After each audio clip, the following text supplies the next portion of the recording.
Hello everyone, welcome to Sleepy Classes. I am Anshuman and in today's video we are going to cover Indian polity और जिसमें हम लोग क्या cover कर रहे थे पता है आपको, कॉन्स्टिट्यूशन को थ्रू आर्टिकल्स।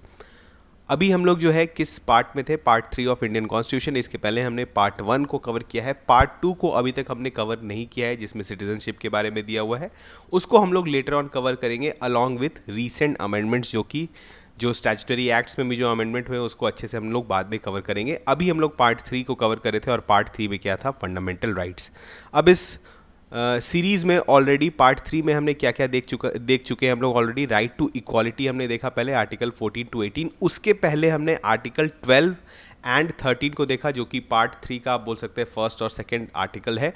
इसमें पार्ट 12 में क्या था, जल्दी से रिवीजन करते हैं। देखिए ये क्या है, इस सीरीज़ का मकसद क्या है कि पूरे कॉन्स्टिट्यूशन को अगर आप खुद एक बार, जैसे बेयर कॉन्स्टिट्यूशन आप पढ़ते हैं, तो अगर एक बार आप सारे आर्टिकल्स को खुद देखे हुए रहते हैं तो कभी भी आपको कन्फ्यूजन नहीं होगा कि किस आर्टिकल में क्या दिया हुआ है। और ये बहुत ही क्रूशियल हो जाता है फॉर स्टेट पीसीएस कि आपको आर्टिकल्स एग्जैक्टली पता रहे कि किस आर्टिकल में क्या दिया हुआ है। क्योंकि जैसे स्टेट पीसीएस जैसे एग्ज़ाम्स हैं जहाँ पर फैक्चुअल नॉलेज आपका चेक किया जाता है, वहाँ पर आपको आर्टिकल पे ज़्यादा जोर देना ज़रूरत है। जबकि यूपीएससी में क्या है, बेसिकली इंटरप्रिटेशन आपसे पूछा जाता है, किसी आर्टिकल का इंटरप्रिटेशन पे बेस्ड क्वेश्चन आ सकता है, लिबर्टी, इक्वालिटी, इस तरह के मतलब आप बोल सकते हैं वर्ड्स पर क्वेश्चन बनते हैं। लेकिन अगर आप स्टेट पीसीएस का क्वेश्चन देखेंगे तो आपसे पूछा जाएगा कि प्रियम्बल में क्या दिया हुआ है, किस आर्टिकल में क्या दिया हुआ है, ठीक है, कौन सा आर्टिकल जो है वो प्रेसिडेंट से रिलेटेड है, कौन सा आर्टिकल जो है वो सुप्रीम कोर्ट से रिलेटेड है। इस तरह के क्वेश्चंस आपको काफ़ी देखने को मिलते हैं। तो यहाँ पर जो है कॉन्स्टिट्यूशन पढ़ना बहुत बेनिफिशियल हो जाता है और ये आपकी ओवरऑल पॉलिटी के लिए भी अच्छा रहेगा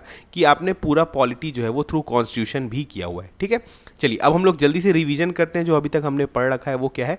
पार्ट 3 ऑफ इंडियन कॉन्स्टिट्यूशन हमने पढ़ रहे थे और इसमें फर्स्ट हमने देखा था आर्टिकल 12। आर्टिकल 12 क्या था, उसमें डिफाइन करते हैं व्हाट इज स्टेट। जल्दी जल्दी से रिवीजन करते हैं। आर्टिकल 13 क्या था, जुडिशियल रिव्यू के बारे में था कि अगर कोई लॉ बना जाता है, कोई स्टैच्यूट बनता है जो कि इन्फ्रिंज करता है आपके फंडामेंटल राइट पे, तो उसको जो है सुप्रीम कोर्ट जो है जुडिशियल रिव्यू करके नल एंड वॉइड डिक्लेयर कर सकता है। ये पावर जो है अंडर आर्टिकल 13 मिला हुआ है।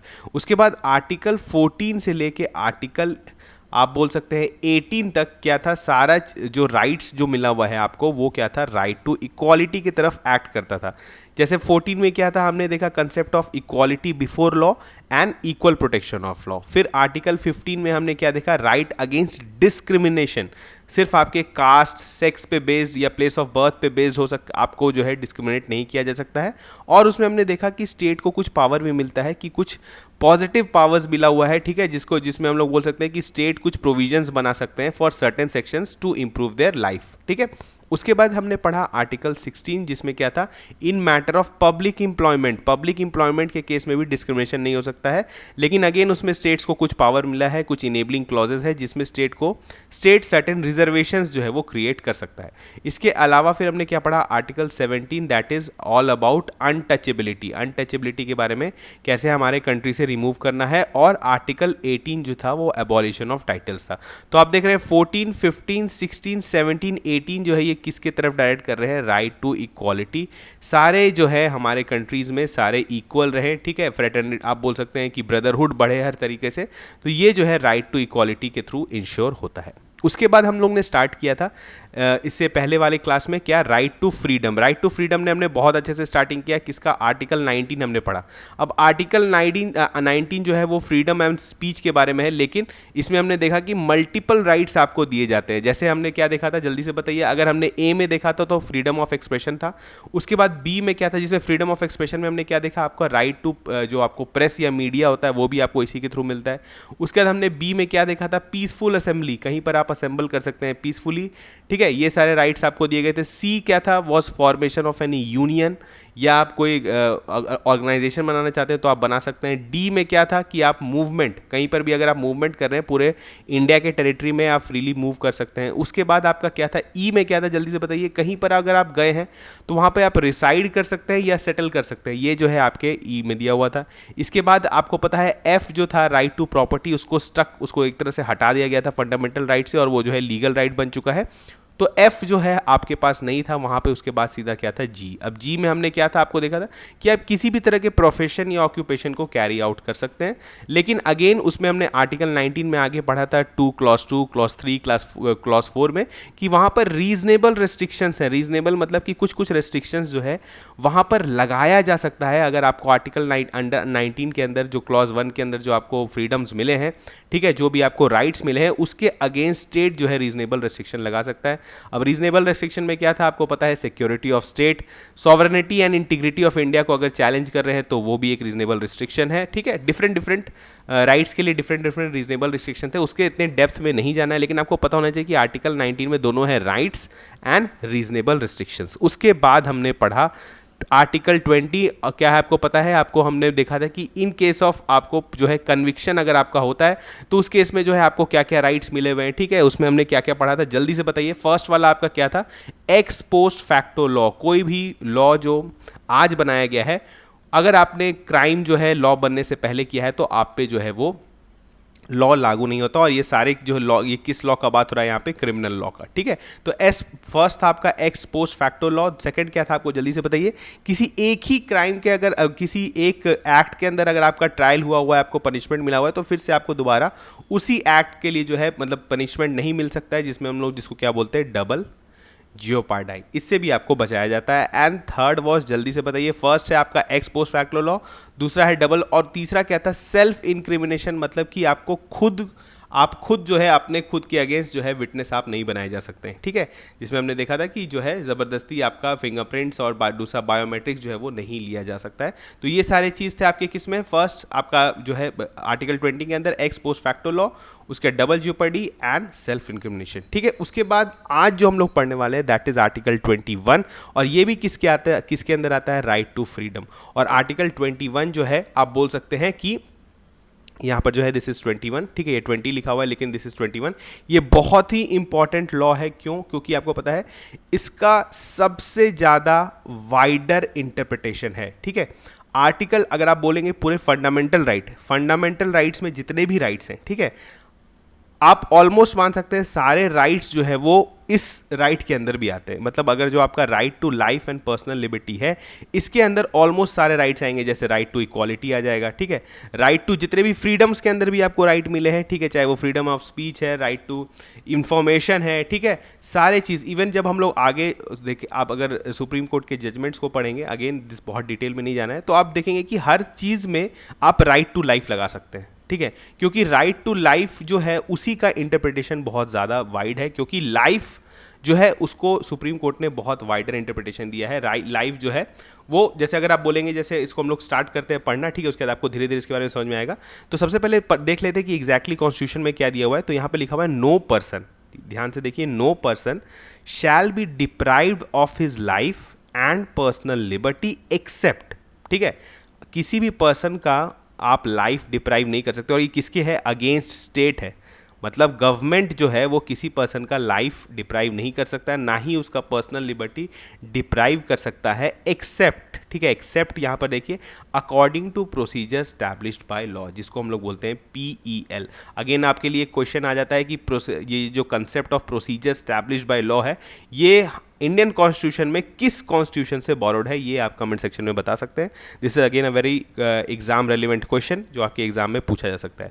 अब यहाँ पर देखिए, प्रोसीजर स्टैब्लिश्ड बाय लॉ को भी हम लोग पढ़ेंगे आगे। अब यहाँ पर जो आप देख रहे हैं, डिप्राइव्ड ऑफ हिज लाइफ, इस लाइफ का जो है इंटरप्रिटेशन सुप्रीम कोर्ट ने डिफरेंट केसेस में, चाहे वो मेनका गांधी केस हो, सबसे बड़ा केस जो है वो मेनका गांधी केस ही है, और डिफरेंट केसेस में जो है ये लाइफ का जो है बहुत बड़ा, आप बोल सकते हैं, उसका इंटरप्रिटेशन करा है।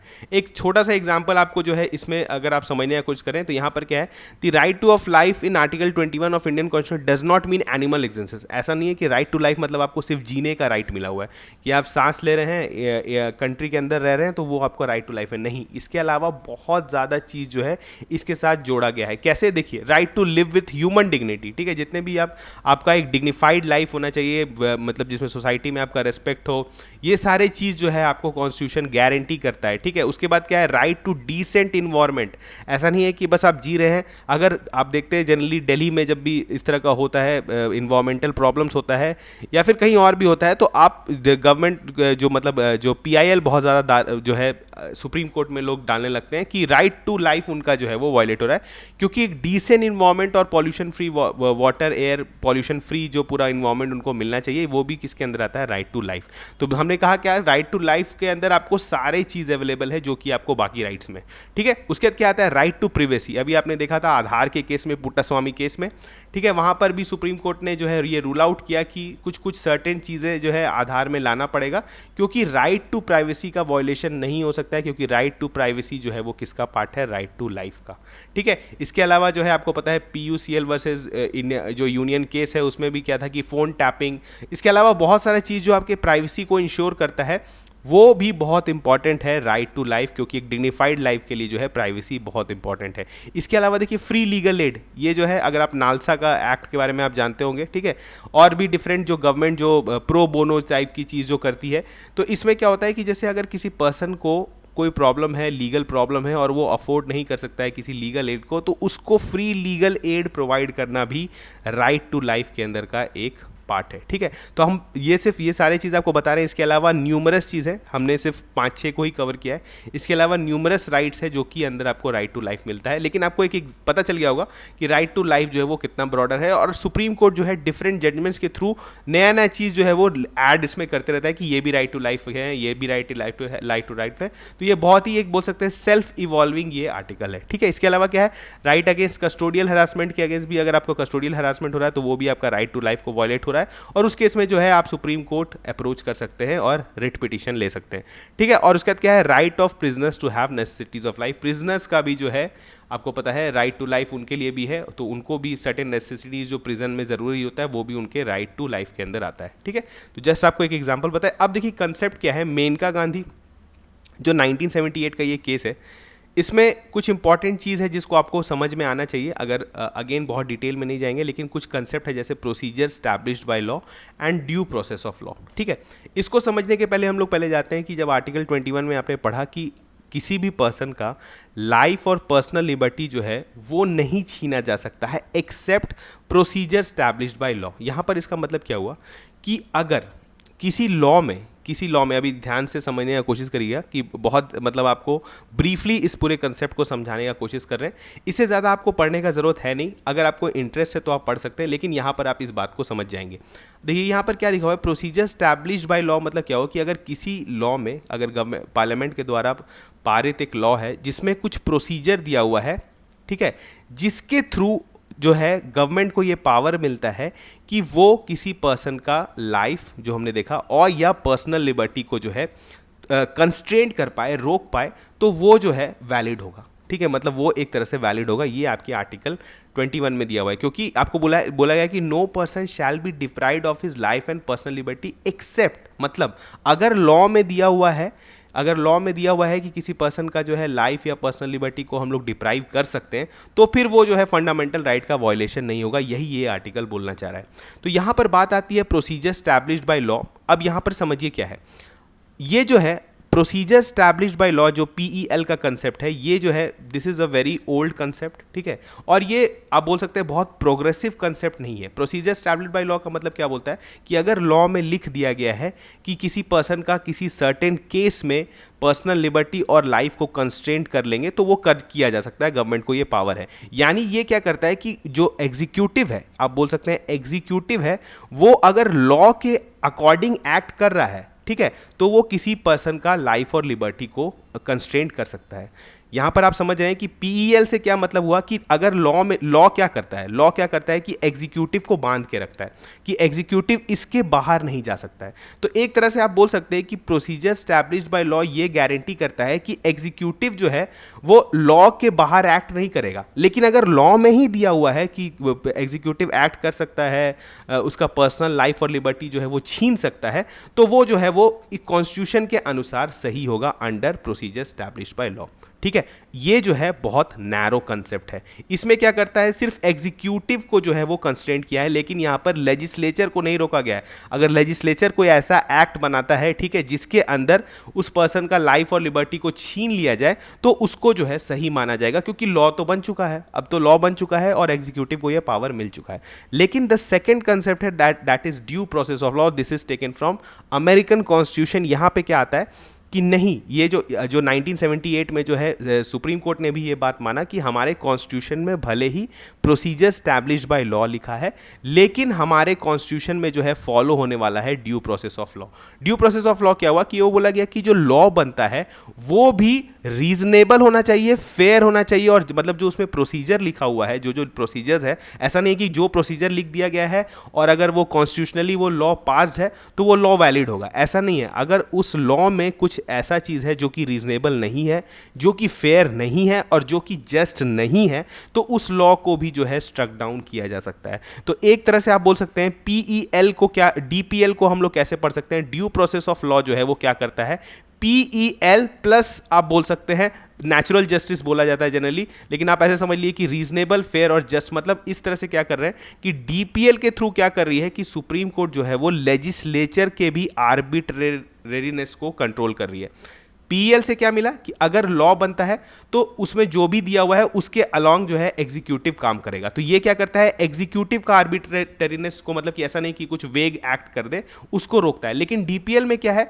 एग्जीक्यूटिव को तो रोकता ही रोकता है, इसके अलावा जो लेजिस्लेचर है उसको भी रोकता है कि आप कुछ गलत या अनफेयर, अनरीजनेबल, अनजस्ट लॉ नहीं बना सकते हैं। तो आप समझ रहे DPL is a bigger concept और बहुत अच्छा कंसेप्ट है। किसी भी प्रोग्रेसिव सोसाइटी के लिए डीपीएल बहुत जरूरी है।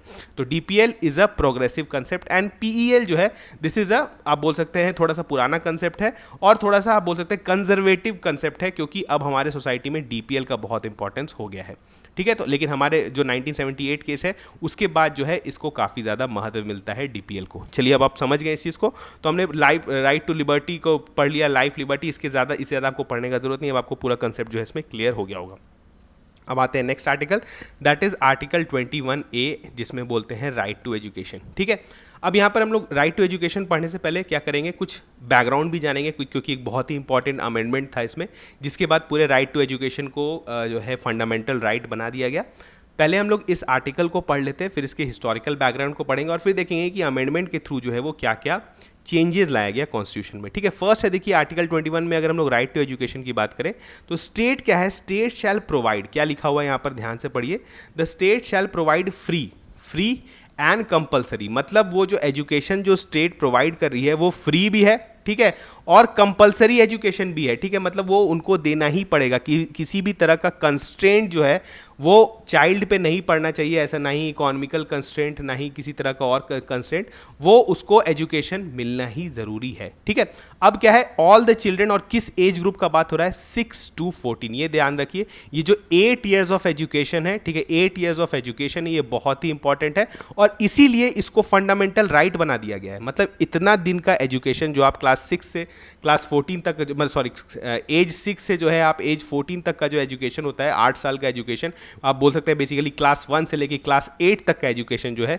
इसको फंडामेंटल राइट बना दिया गया। इसको फंडामेंटल राइट बनाने का क्या मकसद है, इसलिए क्योंकि ये जो एजुकेशन है ये किसी भी कंट्री के लिए बहुत ज़्यादा इंपॉर्टेंट है। और इसको राइट टू फ्रीडम के अंदर क्यों रखा गया, क्योंकि आपको पता है अगर एक एजुकेटेड आदमी होता है, अगर एक आदमी एजुकेटेड होता है तभी जाके वो सारे राइट्स को एक्सेस कर सकता है, उस पूरी मतलब फ्रीडम के साथ अपना लाइफ को जी सकता है। इसी कारण फंडामेंटल राइट जो है ये, इसको मतलब राइट टू एजुकेशन को फंडामेंटल राइट रखा गया और इसमें फ्री एंड कंपलसरी एजुकेशन दिया गया किस चिल्ड्रन को, किस एज ग्रुप को, 6 to 14, मतलब 6 to 14 है तो वो जो है सरकार का ये जो है आप बोल सकते हैं उनके पास ये बंदिश है कि उनको एजुकेशन प्रोवाइड करना पड़ेगा as a matter of duty. ठीक है, उनको जो है ड्यूटी, जिसको कॉन्स्टिट्यूशन जो है ये बाइंड कर दिया। तो ये जो है आर्टिकल 21A के अंदर आपको दिया गया। अब देखते हैं इसके पहले क्या था।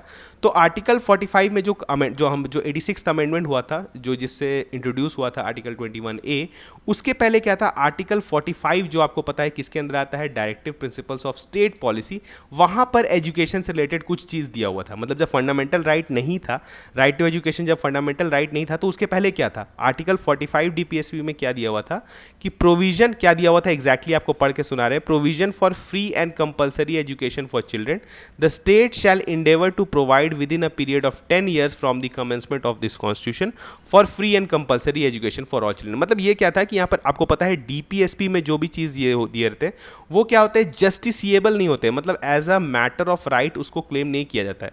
अगर ये सिर्फ आर्टिकल 45 में एजुकेशन की बात हुई रहती तो अभी कोई पर्सन जो है, खास करके अगर कोई चिल्ड्रन है, तो या फिर कोई पेरेंट है वो as a matter of right ये क्लेम नहीं कर सकते थे, क्योंकि डीपीएसपी के जो चीज़ है, जो डीपीएसपी में दिए हुए बेसिकली वो क्या है, गाइडिंग प्रिंसिपल्स है, वो बाइंडिंग नहीं है गवर्नमेंट में। तो इसी कारण वो जस्टिसिएबल भी नहीं है, as a matter of right उसको जो है आप कोर्ट में क्लेम नहीं कर सकते। लेकिन जो आर्टिकल 21A में डाल दिया गया है, तो जैसे ही ये फंडामेंटल राइट बनता है तो फंडामेंटल राइट है, और अगर गवर्नमेंट जो है इसको वायलेट कर रहा है तो आप सुप्रीम कोर्ट जो है वो अप्रोच कर सकते हैं। ठीक है, यही पावर मिल गया है एजुकेशन को। तो इससे पहले हमने देखा कि आर्टिकल 45 में सिर्फ दिया हुआ था कि स्टेट का ये ड्यूटी है कि वो जो है फ्री और कंपलसरी एजुकेशन चिल्ड्रन को देगा। ठीक है, अगर नहीं देता है तो उस केस में आप उसको as a matter of right claim नहीं कर सकते हैं। लेकिन हमने देखा कि जो आपका जो 86th अमेंडमेंट एक्ट था 2002, ये कुछ इंपॉर्टेंट चीज़ों को एडिशन किया था कॉन्स्टिट्यूशन में। क्या क्या, चलिए देखते हैं। सबसे पहले तो क्या हुआ, आर्टिकल 21A ऐड कर दिया गया, जिसमें क्या है, state shall provide free and compulsory education to all children of age of 6 to 14 years. ये बहुत इंपॉर्टेंट चीज़ है कि इसको मैटर ऑफ राइट दे दिया गया, और पार्ट 3 ऑफ कॉन्स्टिट्यूशन के अंदर डाल दिया गया कि अगर इसका वायलेशन होता है तो अंडर आर्टिकल 32, जो कि क्या है, रिट, आपको जो आप बोल सकते हैं राइट टू कॉन्स्टिट्यूशनल रेमेडीज, आप सुप्रीम कोर्ट जो है वो अप्रोच कर सकते हैं। ठीक है, अब चलिए, अब क्या हुआ, ये तो हो गया 21A का एडिशन। इसके अलावा जो आर्टिकल 45 ने हमने पढ़ा था, जो डीपीएसपी में था आपका दिया हुआ, ठीक है, ये जो पूरा वर्डिंग्स आप देख रहे हैं, इसको चेंज करके नया चीज़ डाल दिया गया। मतलब कुछ नया 45 को जो है पूरी तरह से सब्स्टिट्यूट कर दिया गया।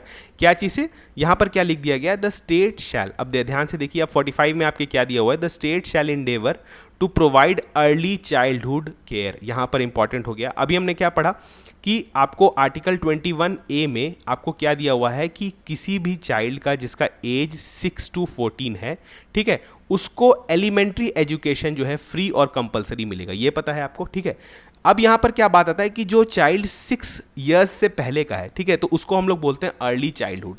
तो ये वाला जो है, अब आप बोल सकते हैं जब भी वो स्टार्टिंग करता है पढ़ाई और 6 साल तक अगर वो जो पढ़ाई करता है, वो काम जो है वो डीपीएसपी में डाल दिया गया। ठीक है, मतलब as a matter of right इसको आप क्लेम नहीं कर सकते। इसमें जो है स्टेट डेफिनेटली बहुत सारा इंटरवेंशन कर रखा है अर्ली चाइल्डहुड केयर का, आपको पता है। अगर एक दो पता है तो आप लिख के बताइए कमेंट सेक्शन में कि जो गवर्नमेंट ऑफ इंडिया है वो अर्ली चाइल्डहुड केयर के लिए कौन कौन सा प्रोग्राम चलाती है। ठीक है, तो ये अर्ली चाइल्डहुड केयर का जो बात है, ये किस में चला गया है, डीपीएसपी में। अगर डीपीएसपी में चला गया है तो अगेन दिस इज क्या है, जस्ट गाइडिंग प्रिंसिपल है। गाइडिंग प्रिंसिपल का मतलब क्या हुआ कि जो गवर्नमेंट है उसको ये प्रिंसिपल के अलोंग काम करना चाहिए, लेकिन अगर नहीं करता है तो उस पर as a matter of right आप क्लेम नहीं कर सकते हैं। ठीक है, तो यहां पर 45 में जो है एलिमेंट्री एजुकेशन को निकाल के अर्ली चाइल्डहुड केयर को डाल दिया गया, और अब जो है गवर्नमेंट इसके अकॉर्डिंग काम करता है। ठीक है, इसके अलावा क्या है, अब देखिए एक और चीज़, तो यहां पर देखिए क्या क्या चीज़ है, ये बहुत ही इंपॉर्टेंट अमेंडमेंट है। इस अमेंडमेंट से देखिए क्या क्या चीज़ अफेक्टेड हो रहा है। ये आपके क्वेश्चन जो है यूपीएससी में भी पूछा गया है बहुत बार, क्या क्या चीज़ अफेक्टेड हो रहा है। फर्स्ट क्या चीज़ अफेक्टेड हुआ, पार्ट 3 मतलब क्या हुआ कि एक नया फंडामेंटल राइट जोड़ दिया गया। ठीक है, उसके बाद आपको पता है article 45 is part of DPSP, और ये किस में आता है, पार्ट 4A में। ठीक है, सॉरी, पार्ट 4 में आता है आपका, 4 में हम लोग आगे देखेंगे फंडामेंटल ड्यूटीज। तो पार्ट 4 में आपका क्या है, डीपीएसपी है, और डीपीएसपी भी जो है वो इससे अफेक्टेड हुआ क्योंकि आर्टिकल 45 में जो है इसमें एक नया चीज इंट्रोड्यूस हुआ। इसके बाद आता है आपका फंडामेंटल ड्यूटीज। फंडामेंटल ड्यूटीज में भी कुछ डाला गया, क्या, हु इज अ पेरेंट। यहाँ पे आपको आर्टिकल 51A क्लॉज K में क्या डाला गया कि हु इज अ पेरेंट और a guardian to provide opportunities for education to his child और एज द केस में be ward between the age of 6 and 14। मतलब यहाँ पर क्या गया, बोला गया पेरेंट्स को ये फंडामेंटल ड्यूटी दिया गया कि अगर आपका बच्चा जो है वो 6 से 14 साल के बीच का है तो उसको आप जो है जितना आपसे हो सके, जितना आपका मतलब हैसियत है, उस हिसाब से आप उसको अपॉर्चुनिटी प्रोवाइड करिए फॉर एजुकेशन। मतलब आप उसको प्रमोट करिए कि वो एजुकेट हो। तो ये एक तरह से हम लोग को क्या मिला, पेरेंट्स को मिला फंडामेंटल ड्यूटीज़। तो यहाँ पर जो 86th अमेंडमेंट से क्या क्या चेंज आया, फंडामेंटल राइट में आया, डीपीएसपी में आया एंड फंडामेंटल ड्यूटी, तीनों में चेंजेस आया थ्रू 86th अमेंडमेंट एक्ट 2002। ठीक है, तो again this is a very important, आप जो है ये बहुत ही इंपॉर्टेंट है एग्जाम पॉइंट ऑफ व्यू से, मगर लेकिन अब आपको जो है इसके बारे में बहुत अच्छे से समझ में आ गया होगा। चलिए बढ़ते हैं आगे। अब पढ़ते हैं आर्टिकल 22। ये थोड़ा सा बड़ा हो जा रहा है लेक्चर ऑब्वियसली, क्योंकि ये तीनों आर्टिकल्स जो है काफ़ी ज़्यादा बड़ा है, लेकिन परेशान नहीं होना है। तो आर्टिकल 22 जो है वो क्या है, protection against arrest and detention in certain cases. यहाँ पर क्या है, आर्टिकल 22 जो है वो आपको क्या प्रोटेक्शन देता है, arrest and detention in certain cases. ये अगर आप बोलेंगे कॉन्स्टिट्यूशन असेंबली में अगर जब आप जो इस पर डिस्कशंस हो रहा था, तो प्री जो आप बोल सकते हैं इंडिपेंडेंस एरा था, उस समय क्या था, जैसे डिफेंस ऑफ इंडिया एक्ट आपने पढ़ा होगा, या फिर दूसरे टाइप के जो एक्ट्स थे, उससे क्या होता था कि हमारे जो फ्रीडम फाइटर्स थे उनको जब चाहे तब अरेस्ट कर लिया जाता था। ठीक है, अगर मतलब प्यूनिटिव सजा देने के लिए भी अरेस्ट, और प्रिवेंटिव हम लोग देखेंगे डिटेंशन जो होता है या अरेस्ट जिसको आप बोलते हैं, वो दो तरीके का होता है, एक होता है प्यूनिटिव, ठीक है, और एक होता है प्रिवेंटिव। इस चीज़ को हम लोग थोड़ा देर से मतलब आगे पढ़ेंगे, लेकिन इससे पहले देखिए कि इस लॉ को बनाने का ज़रूरत क्या था, इस आर्टिकल को डालने का ज़रूरत क्या था। तो अरेस्ट एंड डिटेंशन पहले कर लिया जाता था, अगर गवर्नमेंट को मन है किसी आदमी को अरेस्ट करना है तो बस कर लेते थे। ठीक है, मतलब आप बोल सकते हैं कि जब भी गवर्नमेंट को मन करे तो वो ये काम कर सकता था। तो ये बोला गया कि जब हमारा मतलब कंट्री जो है वो इंडिपेंडेंट हो जाएंगे, ठीक है, तो हम लोग जो है क्या करेंगे, इस तरह के लॉ को स्ट्रक डाउन कर देंगे या इस तरह का प्रोविजंस कॉन्स्टिट्यूशन में डालेंगे जो कि इररेलिवेंट या इरैटिक अरेस्ट डिटेंशन को जो है वो रोके। ठीक है, या आप बोल सकते हैं कि गवर्नमेंट का जो सिर्फ विम एंड फैंसीज रहता है उस पर बेस्ड किसी पर्सन को आप अरेस्ट नहीं कर सकते। अगर एक पर्सन को लग रहा है कि ये पर्सन को हम लोग अरेस्ट कर लेते हैं, तो विदाउट रीजन और विदाउट ड्यू प्रोसेस आप बोल सकते हैं उस पर्सन को अरेस्ट नहीं किया जा सकता। अब क्या क्या प्रोविजंस दिया हुआ वो देखिए, यहाँ पर दिया हुआ है, जल्दी से पढ़ लेते हैं। No person who is arrested shall be detained in custody without being informed. अब देखिए क्या है, हमने बात किया तो सबसे पहले डिटेंशन की बात हो रही थी, तो यहाँ पर क्या है देखिए, प्यूनिटिव और प्रिवेंटिव। अब होता क्या है, जल्दी से समझते हैं। प्यूनिटिव मतलब क्या होता है, आपने कोई क्राइम कंडक्ट कर दिया है, ठीक है, आपसे कोई क्राइम हो गया है, तो आपको जो है डिटेन किया गया है, क्योंकि ऑब्वियसली आपका क्राइम जो है वो आप कॉग्निजेबल है, आपने कोई क्राइम कंडक्ट कर दिया है, तो आपको जो है डिटेन किया गया है, आपसे जो है बाकी जो आपके प्रोसीडिंग्स चल रहे हैं। उसके अलावा प्रिवेंटिव क्या होता है, प्रिवेंटिव में क्या है कि आपने क्राइम कमिट नहीं किया है, लेकिन आप क्योंकि एक पोटेंशियल या आप बोल सकते हैं कि आपका हिस्ट्री ऐसा रहा है कि आप किसी तरह के, जैसे एग्जांपल आपको बोलो कि एक राइट होने वाला है, ठीक है, कहीं पे सिचुएशन जो है वो थोड़ा गड़बड़ हो जाता है, और एक पर्सन है जो कि ये राइट पहले भी राइट ऐसा कंडक्ट करा चुका है, तो उसको जो है पुलिस पहले से सजग हो जाएगी और उसको प्रिवेंटिव डिटेंशन के अंदर जो है डिटेन कर सकती है, क्योंकि उसका हिस्ट्री ऐसा रहा है कि वो राइट जो है वो कॉज करता है।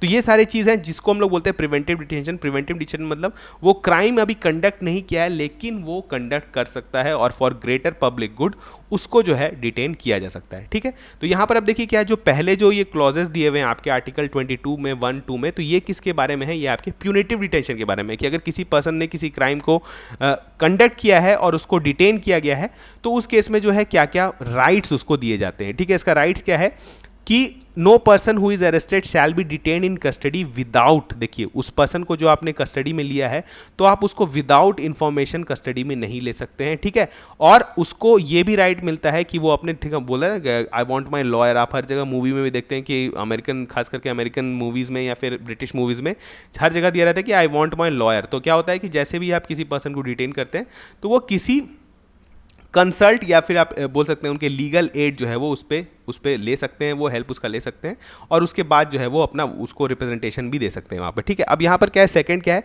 Every person who is arrested and detain in custody shall be produce. यहाँ पर क्या है कि अगर आप एक पर्सन को अरेस्ट किए हैं या डिटेन किए हैं, तो उस कस्टडी में लिए हैं, तो उसको क्या है, मैजिस्ट्रेट के सामने जो है आपको पुलिस को पेश करना है, और ये कितना टाइम मिला है, 24 आवर्स। लेकिन यहाँ पर एक बस जो इंपॉर्टेंट चीज़ है जो आपको ध्यान रखना है कि अगर फॉर एग्जांपल उसको जो ट्रैवलिंग, जैसे अब उसको पेश करने में मजिस्ट्रेट का ऑफिस बहुत दूर है, तो जाने में जो टाइम लगेगा वो सब जो है इसमें काउंट नहीं होगा। ठीक है, और अगर आपको बियॉन्ड 24 आवर उस पर्सन का कस्टडी चाहिए तो वो आपको सिर्फ जुडिशियल मैजिस्ट्रेट ही दे सकते हैं। ठीक है, तो ये सारी चीज़ है क्या, 24 आवर्स का आपको, तो सबसे 24 आवर्स के विदिन आपको जुडिशियल मैजिस्ट्रेट के पास उसको पेश करना है, और पहला क्या है कि उसको पता होना चाहिए कि वो किस चीज़ के लिए अरेस्ट या डिटेन किया गया है, और वो लीगल प्रैक्टिशनर जो है अपने चॉइस का किसी को चूज कर सकता है। चलिए बढ़ते हैं आगे।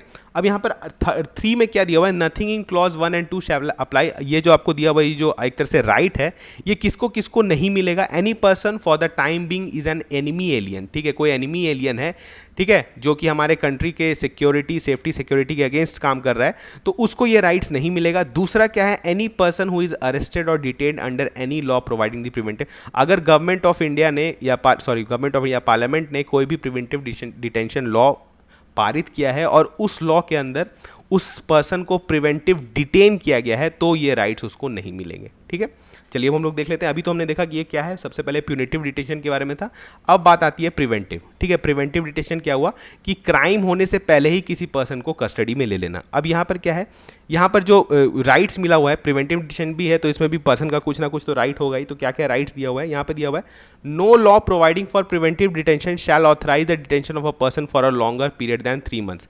3 मंथ से ज़्यादा आप किसी पर्सन को प्रिवेंटिवली भी डिटेन नहीं कर सकते हैं। अगर करना है तो उसके लिए एक प्रोसीजर दिया हुआ है कि एक एडवाइजरी बोर्ड जो है वो आपको कंस्ट्रक्ट करना पड़ेगा, और अगर एडवाइजरी बोर्ड ये बोलता है कि 3 इयर्स के बियॉन्ड जो है आप कर सकते हैं तो फिर जो है उस पर्सन को प्रिवेंटिव डिटेंशन दिया जाएगा। और ये भी बोला गया है कि अगर किसी लॉ के अंदर जो है उनको प्रिवेंटिव डिटेंशन किया गया है तो उस लॉ में जितना मैक्सिमम आप बोल सकते हैं ड्यूरेशन के लिए प्रिवेंटिव डिटेन कर सकते हैं किसी को, उसके बियॉन्ड आप किसी को डिटेन नहीं कर सकते हैं। अगेन बहुत आपको डिटेल में नहीं जाना है इसके कंसेप्ट में, बस आपको पता है कि प्रिवेंटिव डिटेंशन के अगेंस्ट भी पीपल को जो है कुछ कुछ क्या मिला हुआ है, राइट्स मिला हुआ है कि उसको बियॉन्ड 3 मंथ्स जो है विदाउट एडवाइजरी बोर्ड के रिकमेंडेशन या फिर किसी लॉ के थ्रू जो है उसको डिटेन नहीं किया जा सकता है। ठीक है, उसके बाद क्या है देखिए 55 में क्या है, when any person is detained in persons of order made under any law providing for preventive detention the authority making the order shall as soon may be communicate. यहाँ भी केस में क्या है कि उसको बता देना पड़ेगा कि तुमको प्रिवेंटिव डिटेन क्यों किया गया है। लेकिन यहाँ पर जो है अगेन एक चीज़ दिया हुआ है कि वैसे लोगों को ये भी नहीं बताया जाएगा कि आप प्रिवेंटिव डिटेन हैं, जो कि आपको मतलब हो सकता है कि काफ़ी डेंजरस पीपल हो, अगर उनको बता दिया जाए तो जो है वो कुछ और रकस कॉज कर सकते हैं और पब्लिक ऑर्डर को जो या पब्लिक इंटरेस्ट को जो है उसके अगेंस्ट काम कर सकता है। तो उस केस में जो है गवर्नमेंट जो है आपको नहीं बताएगी कि आप किस चीज़ के लिए प्रिवेंटिव डिटेन है। Again this is a very आप बोल सकते हैं ड्रैकोनियन लॉ है, और अब किसी कंट्री में ये नहीं रहता है, लेकिन कंट्री लाइक अस जो इंडिया में जो कि मतलब क्योंकि बहुत ज़्यादा समुदाय रहते हैं यहाँ पे और कभी कभी वॉलेटाइल सिचुएशन हो जाता है, लॉ एंड ऑर्डर सिचुएशन हो जाता है, तो उस केस में प्रिवेंटिव डिटेंशन लॉ जो है वो काफ़ी ज़्यादा मदद करते हैं एडमिनिस्ट्रेशन को। ठीक है, उसके बाद क्या है, again this is article 22 clause 7 में दिया हुआ है कि पार्लियामेंट में बाय लॉ ये पावर दिया गया है पार्लियामेंट को कि बाय लॉ जो है वो बता सकता है कि किस किस केस में जो है प्रिवेंटिव डिटेंशन लगेगा। आपको पता है प्रिवेंटिव डिटेंशन लॉज कुछ कुछ फेमस है, जैसे UAPA, ठीक है, नेशनल सिक्योरिटी एक्ट, ये सारे इंपॉर्टेंट जो है this is preventive detention law. इसके अलावा जो भी है आप थोड़ा बहुत इनके बारे में पढ़ सकते हैं।